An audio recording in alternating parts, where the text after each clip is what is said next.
السلام عليكم ورحمة الله وبركاته. نحمد الله العظيم ونصلي على رسوله الكريم. أما بعد. அன்பான பெரியோர்களே, ஜமாத்தார்களே, அல்லாஹ்வின் கிருபையால் ஃபஜ்ருடைய தொழுகையை இமாம் ஜமாஅத்தோடு தொழுதுவிட்டு குர்ஆனின் விளக்கங்களை தெரிந்து கொள்வதற்காக நாம் எல்லாம் அமர்ந்திருக்கிறோம். ரப்பு சுப்ஹானஹு வ தஆலா நம்முடைய எல்லா அமல்களையும் பரிபூர்ணமாக கபூல் செய்வானாக. ஆமீன். இன்றைய நாளை கைரு பரக்கத்துகள் நிறைந்த நாளாக, கெட்ட முடிவுகளை விட்டும் முசீபத்துகளை விட்டும் அல்லாஹ்வின் படைப்புகளின் தீங்குகளை விட்டும் திடீர் மரணங்கள் ஆபத்துகளை விட்டும் பாதுகாப்பு பெற்ற நாளாக அல்லாஹ் இந்த நாளை நமக்கு அமைத்து தருவானாக. ஆமீன். சங்கையானவர்களே, அலம் நஷ்ரஹ் லக சத்ரக் ஒரு 8 வசனங்கள் கொண்ட ஒரு சிறிய சூரா. நபிகள் நாயகம் ஸல்லல்லாஹு அலைஹி வஸல்லம் அவர்களுக்கு அல்லாஹ் சில செய்திகளை சொல்லுகிறார். நபி ஸல்லல்லாஹு அலைஹி வஸல்லம் அவர்களுடைய நெஞ்சை பிளந்து உள்ளே இருக்கிற இதயத்தை எடுத்து ஜம்சம் தண்ணீரால் சுத்தம் செய்து மறுபடியும் அந்த இதயத்தை இருக்கிற இடத்திலேயே பொருத்தி இப்படி ஒரு அழகான ஏற்பாட்டை ரசூலுல்லாஹ்வுடைய உள்ளத்தை இதயத்தை பரிசுத்தப்படுத்துவதற்கு அல்லாஹ் 2 தடவைகள் இந்த நிகழ்ச்சியினை செய்தார்.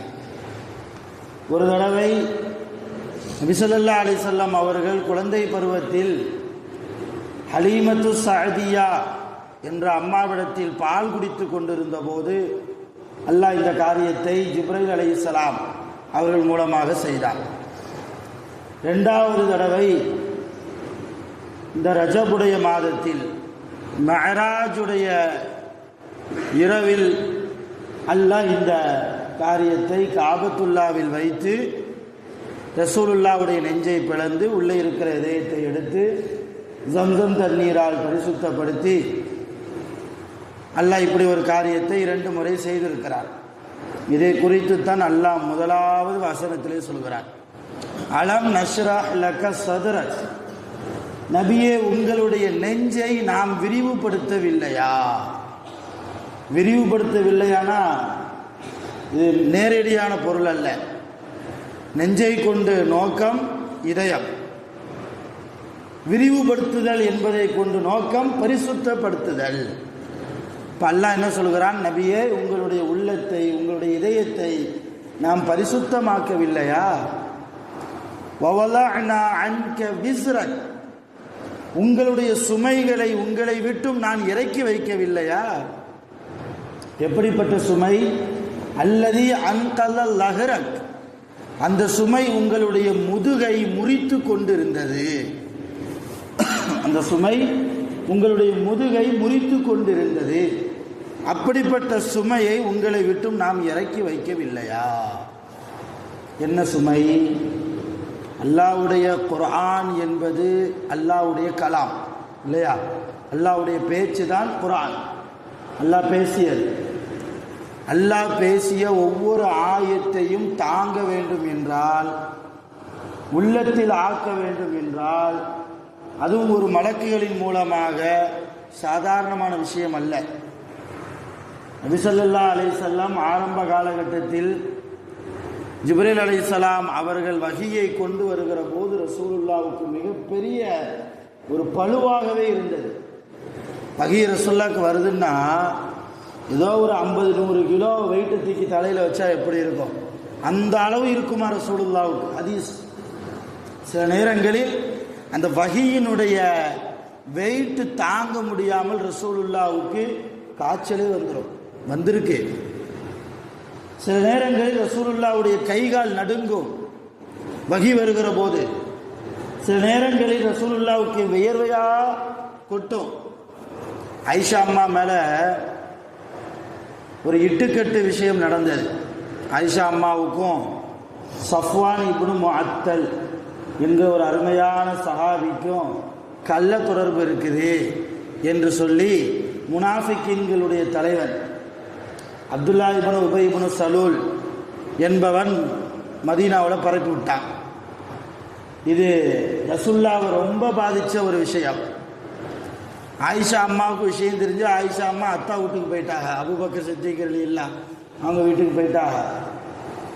ரசூல்லா போய் சமாதானப்படுத்துறதுக்கு பேசுறதுக்கு போகிறாங்க. ஆயிஷா அம்மா முகம் கொடுத்து பேசலை ரசூல்லா கூட. இது பெரிய சம்பவம், சுருக்கமாக சொல்கிறேன். என்னைய அல்லாஹ் பரிசுத்தமாக்குவான், என்னை நீங்கள் கூட நம்பல என்று சொல்லி ஒரு மனைவி ஒரு கணவனிடத்தில் எப்படி சண்டை போடுவாங்களோ அந்த மாதிரி ஒரு சண்டை அங்கே நடக்கிறது. ரசூலுல்லாவுக்கும் ஆயிஷா அம்மாவுக்கும் மத்தியில் ஒரு மூலையில் போய் ரசூல்லா உட்கார்ந்தாங்க. அப்படியே வேர்த்து கொட்டுது, அப்படியே வேர்த்து கொட்டுது. இருக்கிற இடம் கொஞ்சம் நனைவது போன்று தெரிகிறது. ரசூலுல்லாவுடைய ஆடைகள் எல்லாம் நனைகிற அளவுக்கு வியர்வை துளி அதிகமாக வருகிறது. ஆயிஷா அம்மா என்ன ஆயிஷா பேசுன்னு சொல்லிக்கிட்டு இருந்த ரசூல்லாவை ஆளை காணாமல் அப்படி திரும்பி பார்த்தாங்க. ரசூல்லா மேலே என்ன இருக்கு, வேர்வை துளிகளாக முத்து முத்தா நிற்கிது. ஆயிஷா அம்மா புரிந்து கொண்டார்களாம், அல்லாஹ் வகி இறக்கி கொண்டிருக்கிறான், அல்லாஹ் வகியை அறிவித்து கொண்டிருக்கிறான் ஜிப்ரைல் அலைஹிஸ்ஸலாம் அவர்கள் மூலமாக. கொஞ்ச நேரம் கழிச்சு ரசூல்லா சொன்னாங்க, ஆயிஷா நீ பத்தினி தான், அல்லாஹ் உன் சம்பந்தமாக 10 ஆயத்துகளை இறக்கிவிட்டான். ஆயிஷா களங்கம் இல்லாதவள், அவள் கெட்டு போகாதவள், அவள் உத்தமி, அவள் பத்தினி. இந்த மாதிரி வேலையை செய்பவனுக்கு கொடிய நரகம் உண்டு என்று சொல்லி ஒரு 10 ஆயத்து. எதுக்காக சொல்றேன்னா, ஆயிஷா அம்மாவுக்கே விளங்கி இருந்தது, எனக்கு கூடவே இருக்கிறாங்க இல்லையா, மனைவி இல்லையா, ரசூல்லாவுக்கு வகி அறிவிக்கப்படுகிற போது என்ன ஆகும், வேர்வை வரும், சில நேரம் உடல் நடுங்கும், சில நேரம் ரொம்ப தலை பாரமாக இருக்கும். இப்போ அல்லாஹ்வுடைய ஆயத்துகளை உள்வாங்குவது என்பது சாதாரணமான காரியம் அல்ல. இன்னைக்கு குர்ஆனை மனப்பாடமாக்குறோம், கொஞ்சம் கஷ்டம் தெரியும் தான், ஆனால் அந்த தொடர்பிலேயே இருந்தால் அது ரொம்ப ஈஸி, ரொம்ப ஈஸி. யான் நமக்கு ஈஸியாக்கப்பட்டது இந்த குர்ஆன் என்றால் நபி ஸல்லல்லாஹு அலைஹி வஸல்லம் அவர்கள் பட்ட கடினத்தால் நமக்கு இன்றைக்கு குர்ஆன் இலகுவாக்கப்பட்டிருக்கிறது. இந்த சுமையை தான், இந்த கஷ்டத்தை தான் அல்லாஹ் சொல்கிறான், வவலஅனா அன்க விஸ்ரக் அல்லதி அன்கல் லஹரக். நபியே, உங்களுடைய முதுகை முறித்து கொண்டிருந்த உங்களுடைய சுமையை உங்களை விட்டும் நாம் இறக்கி வைக்கவில்லையா? அப்ப நாளடைவில் அந்த வகியினுடைய அந்த பளு என்பது ரசூலுல்லாவுக்கு இயல்பாகவே மாறிவிட்டது. இது ஆரம்ப காலகட்டத்தில் தான் நான் சொல்றேன். ஆனால் நாள் ஆக ஆக ஒவ்வொரு ஆயத்தா ஜிப்ரீல் அலைஹிஸ்ஸலாம் கொண்டு வர அது ரசூலுல்லாவுக்கு ஒரு பழகி போச்சு. அதைத்தான் அல்லாஹ் அதை லேசாக்கிட்டோம், உங்களுக்கு அப்போ அந்த மாதிரி ஒரு பழுவனா குறைச்சனா இல்லையா, வரஃபஅனா லக திக்ரக். நபியே, உங்களுடைய புகழை உங்களுக்காக நாம் உயர்த்தினோம். அல்லாஹ் சொல்கிறார், யாருடைய புகழை? எல்லா புகழுக்கும் சொந்தக்காரன் அல்லாஹ் தான், அவனை தவிர வேறு யாரும் கிடையாது. அப்படிப்பட்ட அல்லாஹ்வே நபிகள் நாயகம் ஸல்லல்லாஹு அலைஹி வஸல்லம் அவர்களை பார்த்து என்ன சொல்கிறார், உங்களது புகழை நான் உயர்த்தி விட்டேன். அல்லாஹ்வே ரசூலுல்லாவுடைய புகழை உயர்த்தியதற்கு பின்னால் நாம் ரசூலுல்லாவை புகழலாமா வேண்டாமா? கண்டிப்பாக புகழ வேண்டும். ரசூலுல்லாவை புகழ்வது அல்லாஹ்வுடைய நடைமுறை. அல்லாஹ் குர்ஆனில் பல இடங்களில் ரசூலுல்லாவை புகழ்ந்து பேசுகிறான். அல்லாஹ்வே ரசூலுல்லாவை புகழ்கிற போது நாமும் என்ன செய்யணும், ரசூலுல்லாவை அதிகமாக புகழணும். புகழ்ந்தால் நான் நேற்று சொன்னது போல அல்லாஹ்வை வணங்கினாலும் நாம் வணங்காவிட்டாலும் அல்லாஹ்வுக்கு எந்த லாபமும் கிடையாது, எந்த நஷ்டமும் கிடையாது. அதே போன்று தான் ரசூலுல்லாவை நாம் புகழ்ந்தாலும் புகழாவிட்டாலும் எந்த லாபமும் ரசூலுல்லாவுக்கு கிடையாது, எந்த நஷ்டமும் ரசூலுல்லாவுக்கு கிடையாது. ரசூலுல்லாவை புகழ்வதால் நன்மை நமக்கு, ரசூலுல்லாவை புகழாமல் விட்டால் தீமை என்பதல்ல, நசீபு கெட்டவர்களாக மாறிப்போவோம், நன்மையை இழந்தவர்களாக நாம் மாறிப்போகிறோம்.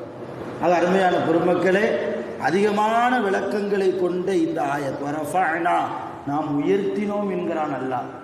நான் உயர்த்திட்டேன், முஹம்மது என்கிற பெயருக்கே புகழப்பட்டவர், புகழப்பட்டு கொண்டே இருப்பவர் என்றுதான் அர்த்தம். அப்படித்தான் அர்த்தம். அப்துல் முத்தலீப் நபி ஸல்லல்லாஹு அலைஹி வஸல்லம் அவர்கள் பிறந்ததற்கு பின்னால் ரசூலுல்லாவுக்கு பெயர் வைப்பதற்காக ரசூலுல்லாவை தூக்கி கொண்டு காபத்துல்லாவுக்கு, அந்த காலத்தில் பெயர் வைக்கிறதா இருந்தால் காபத்துல்லாவுக்கு தான் வருவாங்க. அந்த மக்காமே இப்ராஹிம் இருக்கு இல்லையா, இப்ராஹிம் நபியினுடைய கால் பாதம், அங்கே ஒரு மேடை மாதிரி அமைச்சு போட்டிருப்பாங்க. அந்த மேடை மேலே நின்று இது என் பேரன், இது என் பேத்தி, இதுக்கு இந்த பேர் வைக்கிறேன்ட்டு எல்லா மக்களுக்கு முன்னாடியே சொல்லிட்டு போவாங்க. அது ஒரு சடங்கு சம்பிரதாயமாகவே இருந்தது. அதே போன்று ரசூலுல்லா பிறந்ததற்கு பின்னால் அப்துல் முத்தலிப் காபத்துல்லாவுக்கு எடுத்துகிட்டு வர்றார். எடுத்துகிட்டு வந்து பேர் வைக்கிறார் முஹம்மது. எல்லாருக்கும் ஆச்சரியம். ஏன்னா அது வரைக்கும் முழு உலகத்திலேயும் யாருக்குமே முஹம்மது என்ற பெயர் இல்லை, யாருக்குமே இல்லை. வரலாறு நீங்கள் எடுத்து பார்த்தா, ஹிஸ்ட்ரி எடுத்து பார்த்தா அப்படித்தான். அது வரைக்கும் ரசூலுல்லாவுக்கு முஹம்மது என்று பெயர் சூட்டப்படுவதற்கு முன்னால் யாருக்கும் முஹம்மது என்று பெயர் இல்லை. ஆனால் ரசூலுல்லாவுக்கு முஹம்மது என்று பெயர் வைத்ததற்கு பின்னால் எல்லா வீட்லையும் முகமது இருக்கிறாங்களா இல்லையா? முகமது அப்துல்லா, முகமது இப்ராஹிம் இல்லையா, முகமது காசிம், முகமது அப்துல் காதிர், எல்லா வீட்லையும் முகம்மது. இதுதான் ரசூலுடைய புகழ். அல்லாஹ் புகழை உயர்த்தினான்னா எப்படி உயர்த்துவான்? இந்த மாதிரி தான் உயர்த்துகிறான், மலக்குகளிடத்தில் உயர்த்துகிறான். ஆக நிறைய விளக்கங்களை கொண்ட இந்த சூறாவை தனிப்பட்ட முறையில் நாம் சிந்திக்க வேண்டும், நிறைய யோசிக்க வேண்டும். வல்ல ரஹ்மான் அது குறித்து சிந்திக்கவும் யோசிக்கவும் வரும் நாட்களில் செயலாற்றவும் நம் அனைவர்களுக்கும் அருள் புரிவானாக. ஆகிர் தஅவானா அனில் ஹம்துலில்லாஹி ரப்பில் ஆலமீன். சுப்ஹானல்லாஹி வ பிஹம்திஹி சுப்ஹானக்கல்லாஹு வ பிஹம்திக அஷ்ஹது அன் லா இலாஹா இல்லா அன்த அஸ்தக்ஃபிருக வ அத்தூபு இலைக்.